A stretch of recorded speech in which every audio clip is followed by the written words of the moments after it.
Di awal cerita kita diperlihatkan dengan seorang wanita manis cantik yang bernama Anna yang sedang memainkan alat musik. Lalu tiba-tiba masuklah seorang pria tua yang sedang mabuk. Pria itu adalah ayah tirinya yang ternyata berniat untuk menanam benih. Saat si pria hidung belang ini akan membuka celananya, Anna menendang pria itu sampai dia terpental. Dan tanpa sengaja sebuah benda tajam menembus lehernya hingga tewas saat itu juga. Dan atas perbuatannya, dia dinyatakan bersalah hingga akhirnya dijatuhi hukuman penjara. The defendant, Anna Nix, is hereby sentenced to 4 to 9 years. Setelah lolos pemeriksaan medis, Anna kemudian ditempatkan di sebuah sel bersama seorang napi yang bernama Jenny yang akan menjadi sahabatnya selama di penjara. Okay, lights out. Let's go.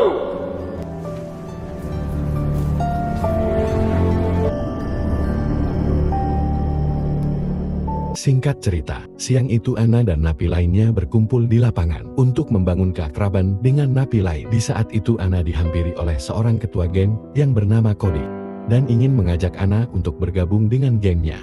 Namun, karena tidak ingin ada masalah di hari pertamanya, dia pun langsung menolak ajakan ketua geng tersebut. Just trying to be your friend. Akibat penolakannya itu, Anna kemudian diseret ke ruangan oleh mereka, lalu disiksa sampai badannya dipenuhi memar. Akibat kejadian itu, Anna mendapat perawatan. It's all yours.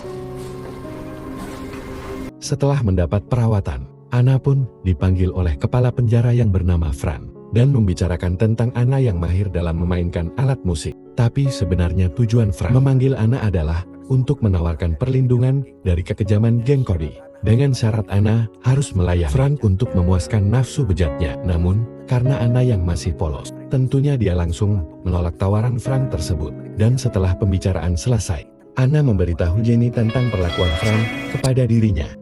Beberapa hari kemudian, Anna kembali mendapat bulian dari geng kulit hitam.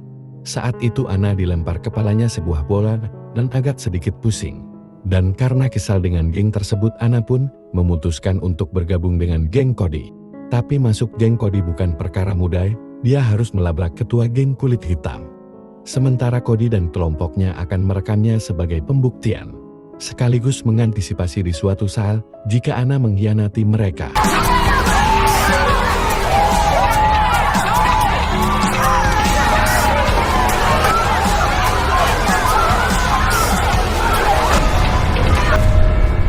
Setelah insiden itu Anna lalu dikurung di ruangan sempit dan tidak memakai apa-apa. Namun tidak berselang lama, Anna kemudian dipanggil ke ruangan Fran untuk kembali ditawari keringanan dan melakukan semua keinginan Fran.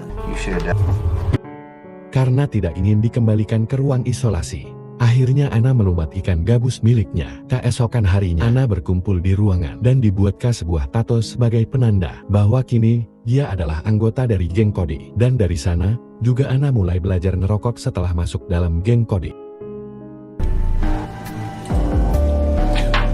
Keesokan harinya, Anna dijenguk oleh sang ibu. Namun bukan kebahagiaan yang dia dapatkan, melainkan pertengkaran, karena ternyata ibunya masih yakin kalau Anna benar-benar membunuh suaminya.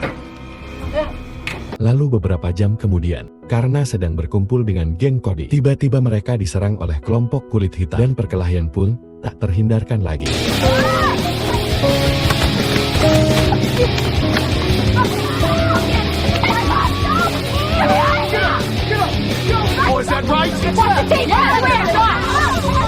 Dan akibat kejadian itu, Anna harus berurusan dengan Frank lagi dan harus memberikan servisan terbaiknya agar tidak dimasukkan ke dalam ruang isolasi.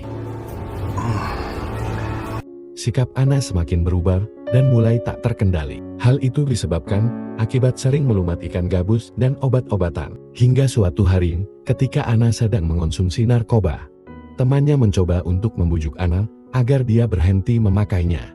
Akan tetapi Anna menolak dan malah berteriak histeris. Anna pun mengancam akan melakukan bunuh diri. Tetapi rencana berhasil digagalkan oleh petugas. Setelah kejadian itu, Anna kembali dikurung di ruang isolasi yang pastinya tanpa menggunakan apapun untuk menutupi tubuh indahnya. Oh my God! Wow! Kali ini, Anna merasa sangat stres dan putus asa, sehingga dia mencoba melakukan aksi bunuh diri dengan mengiris tangannya menggunakan benda tajam. Dan setelah aksi bunuh diri selesai, Anna pun pingsan dengan badan yang bersimbah darah. Beruntung tidak lama kemudian, sipir menemukannya, sehingga Anna langsung mendapat perawatan di ruangan khusus napi yang mengalami gangguan jiwa, karena mereka menganggap bahwa Anna semakin berbahaya.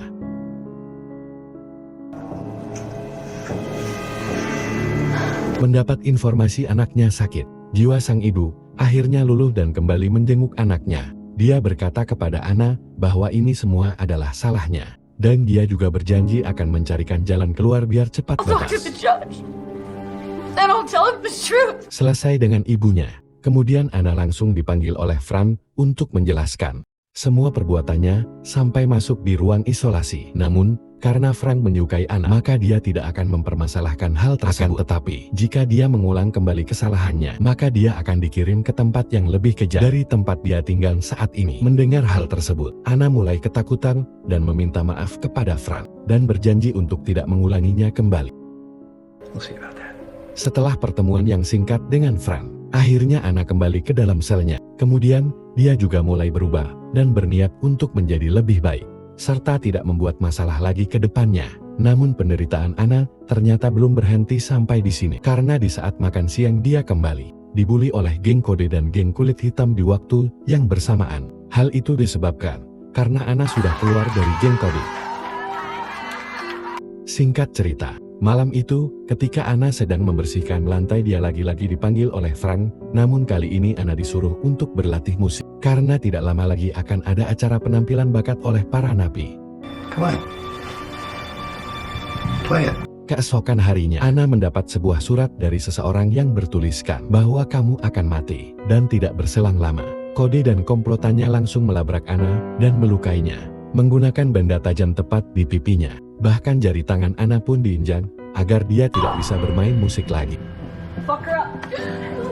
Selesai itu, Anna kembali dibawa ke ruangan perawatan, dan kali ini Frank langsung menemui Anna untuk mempertanyakan kronologis kejadian yang menimpanya. Anna mengatakan bahwa Kodilah dalang dibalik semua itu. Namun biadabnya, Frank masih sempat meraba-raba Anna tepat di hadapan perawat. Setelah kunjungan Frank selesai, kini saatnya untuk Anna kembali ke dalam selnya. Namun Anna malah mampir sebentar ke ruangan perawat, karena dia tahu bahwa perawat tersebut adalah orang yang menjunjung tinggi keadilan, dan mungkin dia bisa menjadi satu-satunya orang yang akan mempercayainya. Dan benar saja, ketika Anna memberanikan diri untuk berbicara dengan perawat tersebut, dia langsung disambut dengan lapang dada dan siap untuk mendengarkan curhatan darinya. Anna pun berbicara mengenai semua yang telah dilakukan oleh Frank kepadanya. Lalu setelah mendengar cerita menyedihkan dari Anna, perawat tersebut langsung berjanji bahwa dia akan menyuruh kakaknya yang sangat dekat dengan sosok gubernur untuk mengungkap pelecehan tersebut. Namun sialnya, percakapan mereka diketahui oleh Frank lewat CCTV yang ada di ruangan. Mengetahui hal itu, dia langsung mengutus beberapa anak buah Cody untuk menganiaya perawat tersebut. Singkat cerita, akhirnya acara penampilan bakat pun tiba. Setelah penampilan dari anggota kelompok Cody selesai, kini tibalah waktunya bagi Anna untuk menunjukkan bakatnya kepada para napi lain. Betapa piawainya dia memainkan alat musik, dan penampilannya cukup membuat penonton terhanyut dalam melodi.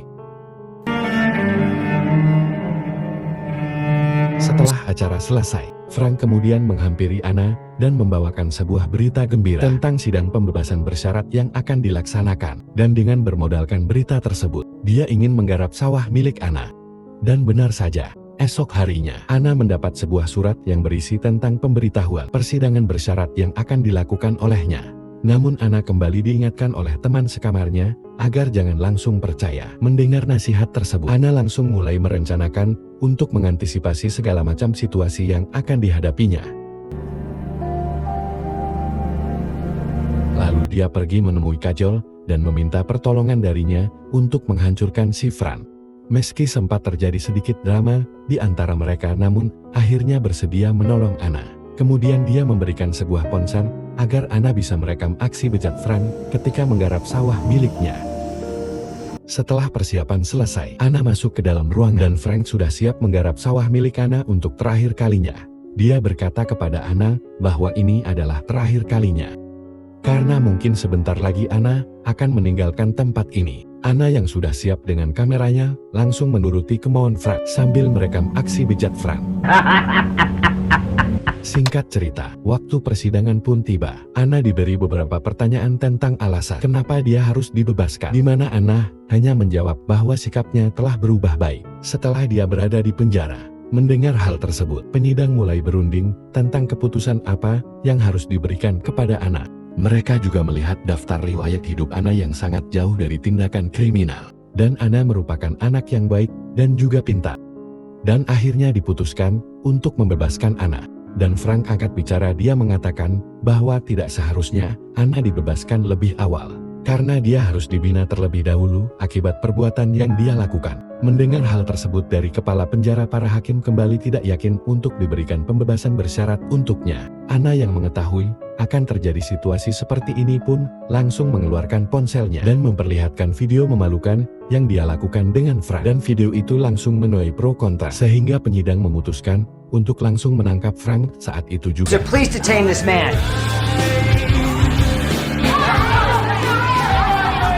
Para hakim juga sangat mengapresiasi keberanian Anna dalam mengungkap semua kebusukan yang ada di penjara ini. Dan film pun ditutup dengan sebuah lagu yang dibawakan oleh Anna di sebuah tempat yang bernama Konservatorium.